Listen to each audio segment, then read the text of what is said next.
ध्यान दीजिए, महात्मा गांधी को अभी आप सब लोगों ने देखा कि महात्मा गांधी के अनुसार नवाचार क्या होना चाहिए, ये मैंने पिछले क्लास में सिखा दिया। आज हम देखते हैं महात्मा गांधी के द्वारा जब ये भारत में इनका आगमन हो चुका होता है तो भारत आगमन के बाद इनके द्वारा क्या क्या किए गए और जब भारत आते हैं तो वह समय क्या रहा। तो आप सब जानते हैं कि 9 जनवरी 1915 को भारत में आगमन हो चुका है महात्मा गांधी का। और महात्मा गांधी के जब भारत आगमन हुआ उसी समय गांधी आश्रम की स्थापना साबरमती नदी के तट पर गुजरात में की जाती है, जिसे जमनालाल बजाज के द्वारा पुनः निर्माणाधीन कराया जाता है। और 1917 में उसी का नाम पड़ता है क्या, साबरमती आश्रम। तो साबरमती आश्रम की स्थापना कब होती है? 1917। समझ जाएंगे। उसके बाद महात्मा गांधी 1915 के पश्चात, जैसे आप जानते हैं इनके गुरुदेव कौन थे? गोपाल कृष्ण गोखले, आप सब जानते हैं। आगे बात करते हैं, पहली बार लखनऊ में जब लखनऊ अधिवेशन होता है, कांग्रेस का लखनऊ अधिवेशन, जिसे प्रथम किसान आंदोलन भी या प्रथम किसान कांग्रेस अधिवेशन भी कहते हैं, जिसमें बाल गंगाधर तिलक के द्वारा पहली बार कहा गया था स्वराज हमारा जन्मसिद्ध अधिकार है, इसे हम लेकर के ही रहेंगे। ये सब आप सब सुने होंगे। उसी में महात्मा गांधी भी भाग लेते हैं और ये समस्त जानकारी मैं पीछे सिखा चुका हूँ, ठीक है। उसी में महात्मा गांधी भी भाग लेते हैं और महात्मा गांधी को इस प्रकार से देखा जाए, एक बिहार के किसान होते हैं जिनका नाम होता है राजकुमार शुक्ल। राजकुमार शुक्ल के द्वारा महात्मा गांधी की पहचान की जाती है और इस प्रकार से बिहार में चल रहे अराजकतावादी कार्य, ठीक है, तानाशाही पूर्वक जो कार्य चल रहा था उसकी जानकारी दी गई महात्मा गांधी को और महात्मा गांधी को बिहार आमंत्रित किया गया। तो ध्यान रहे, इसके प्रयासों से आमंत्रित किया गया, ये किसके द्वारा? राजकुमार शुक्ल के द्वारा। और जब ये बिहार जाते हैं तो ये आप सोचिए, अगर आप हमें किसी क्षेत्र में बुलाएंगे तो उस क्षेत्र में जाकर के पहले उसका अध्ययन करेंगे कि वहां पर कैसे हैं, व्यवस्थाएं कैसी हैं, है ना।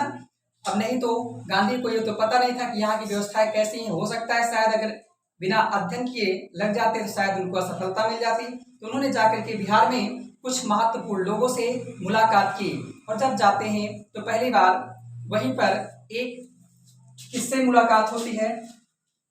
वहां पर एक नाम है डॉक्टर राजेंद्र प्रसाद। क्या नाम है? डॉक्टर राजेंद्र प्रसाद, ठीक है। और इंदुलाल याज्ञिक, भोला भाई देसाई और महादेव देसाई, ये महत्वपूर्ण व्यक्तियों से मिलते हैं। ये कोई छोटे मोटे महत्वपूर्ण व्यक्ति नहीं है, ये पेशे से बिहार के बहुत बड़े बड़े वकील हैं। क्या हैं? वकील हैं। और आप जानते हैं महात्मा गांधी भी एक बड़े वकील हैं। समझ जाएंगे ना। इनसे जानकारी करते हैं और समस्त जानकारी लेने के बाद तब जाकर के ये चंपारण में जाकर के आंदोलन की नींव डालते हैं और इस प्रकार से चंपारण में जाकर के ये प्रथम सत्याग्रह किए। कहाँ पर किए? चंपारण में जाकर के इन्होंने प्रथम सत्याग्रह किया। समय था 1917, जिसे हम चंपारण सत्याग्रह के नाम से जानते हैं। ये क्यों किया गया? तो यहाँ पर जैसे आपके पास अगर जमीन है, उस जमीन के 20 टुकड़े कर दिए जाए, इस 20 टुकड़े में से 3 टुकड़ों पर जरूर से जरूर तुम्हें नील उगाना था। समझ जाएंगे ना। यानी आप सब कुछ करो, ठीक है, आप सोच रहे हो कि 20 टुकड़े, अर्थात मान लीजिए जैसे आपके पास 20 बीघा जमीन है, तो 20 बीघा जमीन पर आप गेहूं बोना चाहते हो, तो नहीं, आप गेहूं नहीं बोना है। उनमें से 3 बीघा जमीन पर इंपॉर्टेंट है नील उगाना। अच्छा, किसान इससे कतराते क्यों थे? क्योंकि आप जानते हैं जो नील है, नील कुछ समय के बाद जमीन को बैरल कर देती है। बैरल का मतलब बंजर कर देती है, भूमि खराब हो जाती है। और दूसरी बात, जब नील पैदा हो जाती थी तो ये कमीने जो होते थे ब्रिटिश हुकूमत वाले, ये इतनी तरह से इस प्रकार से चोरी करते थे कि वे मनमाने दाम पर उसे खरीदते थे। अगर कीमत मार्केटिंग की है 20 रुपए किलो, तो भैया 2-3 रुपए किलो खरीदते थे। इसका सवाल उठना चाहिए कि हम बाहर बेच सकते थे, बाहर आप नहीं बेच सकते थे, क्योंकि जो भी करना होगा देश के अंदर ही, देश के अंदर बेचो बित केवल अंग्रेजों को ही।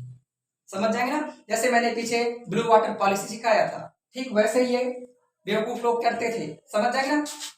तो इसके खिलाफ महात्मा गांधी के द्वारा देश में पहली बार सत्याग्रह किया गया, जिसे हम चंपारण सत्याग्रह के नाम से जानते हैं। और यह व्यवस्था 3 कठिया पद्धति कहलाती है। क्या 3/20 भाग पर नील की खेती करना ही 3 कठिया पद्धति कहलाती है।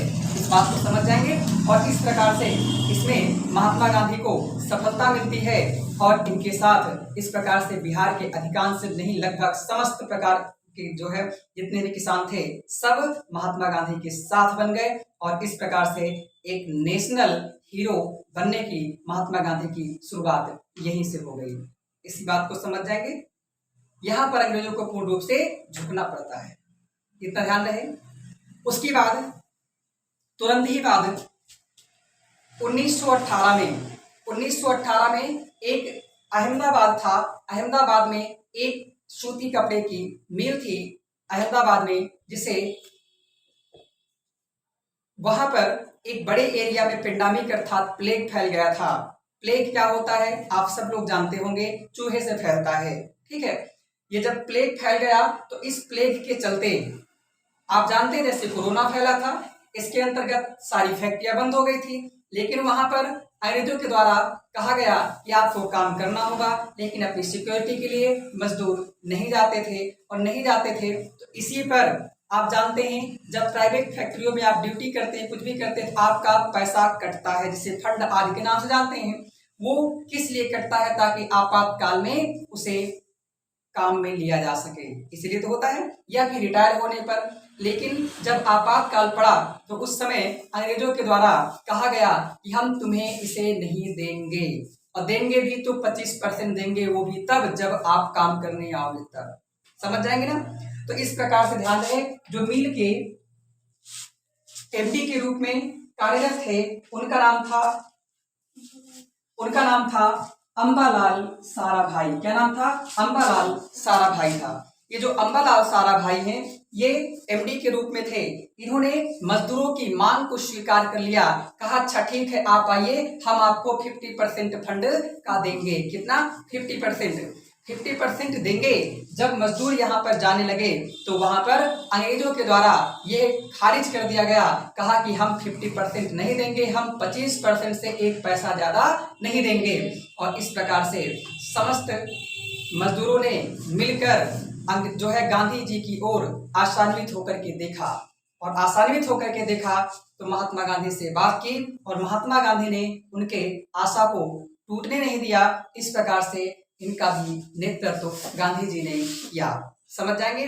और ये आते हैं तो यहाँ पर जब सत्याग्रह करते हैं तो अंग्रेज गधों को ये पता था कि ये वहां पर नाश किया है, यहाँ पर भी नाश करने चले आए हैं। ठीक है, इस प्रकार से कुछ समय तक चलता रहा, लेकिन इसका कोई प्रभाव नहीं पड़ा। तो गांधी जी ने कहा कि अब हम यहाँ से तब तक नहीं हटेंगे जब तक मेरी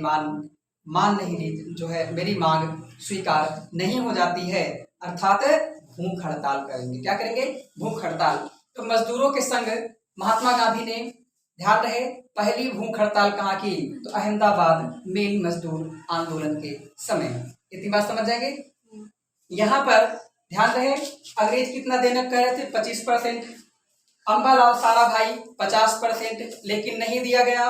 अंततः महात्मा गांधी के द्वारा आप जानते हैं कहा गया कि चलिए ना 25 ना 50, चलिए 35% दीजिए। और इस प्रकार से अंग्रेज कमीनों को ये पता था कि ये क्या है, इनको ये पता था कि आने वाले समय में अभी चंपारण में हम इससे परास्त हुए हैं, यहाँ पर अभी अगर हम परास्त हो जाएंगे तो हम क्या हो जाएंगे? समस्या में आ जाएंगे, अर्थात सारी बेइज्जती हो जाएगी। और इस प्रकार से जो है 35% देना स्वीकार किया। पेपर में खूब सवाल आता है कि कितना % स्वीकार किया गया। ध्यान रहे 35%। समझ जाएंगे ना। इस प्रकार से ये मिल मजदूर आंदोलन भी सफल रहा। ध्यान रहे, मिल मजदूर आंदोलन हुआ कब था? तो 15 मार्च 1918। 15 मार्च 1918 को अहमदाबाद मिल मजदूर आंदोलन संपन्न हुआ। और जैसे ही यह संपन्न हुआ तैसे ही एक और समस्या आन पड़ी। गुजरात के ही एक क्षेत्र है खेड़ा। क्या नाम है? गुजरात में एक क्षेत्र है खेड़ा नाम है गांव। जो खेड़ा है, इतनी बात समझ में आई? अहमदाबाद मिल मजदूर आंदोलन, उम्मीद है पूरी बात समझ में आई होगी। ठीक है, अगला है गुजरात में एक क्षेत्र है खेड़ा। खेड़ा नाम का जो गांव है ये गुजरात में है। यहाँ पर एक लंबा अकाल पड़ा था। अकाल का मतलब जैसे कैसे आप समझ सकते हैं, जैसे इस समय खरीफ फसल चल रही है, धान की फसल। धान की फसल में लंबे समय तक, जैसे आप जानते हैं पेपर में अक्सर सवाल आता है, भारत की खेती किस पर डिपेंड है, तो मानसून पर डिपेंड है। किस पर? मानसून पर। मानसून पर डिपेंडेंसी भारत की कृषि की होती है। जैसे पानी न बरसे तो देश के अधिकांश धान क्या हो जाएंगे? सूख जाएंगे। ऐसा आपने भी देखा होगा, ठीक है, क्योंकि डीजल की इतनी महंगाई है और इस महंगाई की मार अंततः कहां पर पड़ेगी? आप समझ सकते हैं इस महंगाई की मार कहां पड़ेगी? अंततः आएगा किसान और मजदूर के ऊपर ही आएगा। समझ जाएंगे। जैसे आप एग्जाम देने जाते हैं तो उन कमीनों के द्वारा जो बैग जमा करने के पहली बार पैसा नहीं पड़ता, जो 10 रुपए पड़ता था आज 30 रुपए पड़ने लगा है। उन कमीनों को ये देखा जा सकता है। तो हम कह सकते हैं जहां एग्जाम देने जाते हो कमीने होते तो भारत के हैं, लेकिन भारत बनाम अंग्रेज ही देखा जाए, ठीक है। बैग जमा करने का पैसा नहीं पड़ता, लेकिन 10 की जगह कितना लेते हैं? 30 रुपए, ठीक है। अब हर जगह महंगाई, बैग वही है, सब कुछ उनकी जगह भी वही है। पहले भी जमीनें रखते थे, आज भी जमीनें रखते हैं, लेकिन लेते 30 रुपए हैं। ये कमीने यहाँ पर भी बताओ बढ़ा दिए। समझ जाएंगे ना, ये महंगाई होती है। वही हाल है। चलिए, तो खेड़ा सत्याग्रह, खेड़ा सत्याग्रह के अंतर्गत ये हुआ कि फसल पैदा नहीं हुई, अकाल पड़ गया।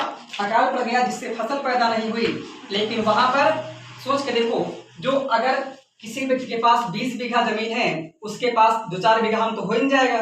अब हो जाएगा तो लगान दे सकता है, लेकिन जिसके बाद पास 1 या 2 बीघा जमीन है वो क्या करेगा? इस तरह जब थोड़ा बड़ा जो हुआ होगा लगाने देगा, खाएगा, है ना, मरने की स्थिति है। तो इसलिए यहाँ पर विरोध किया गया, लेकिन अंग्रेजों के दिमाग में थोड़ा सा न्यूरॉन्स काम नहीं किए, ठीक है, थोड़ा भी। इस प्रकार से लगातार इनसे टैक्स वसूलते रहे, लेकिन इसी के खिलाफ यहाँ विद्रोह हो गया और यहाँ के किसान भी महात्मा गांधी की ओर आसान्वित होकर के देखा।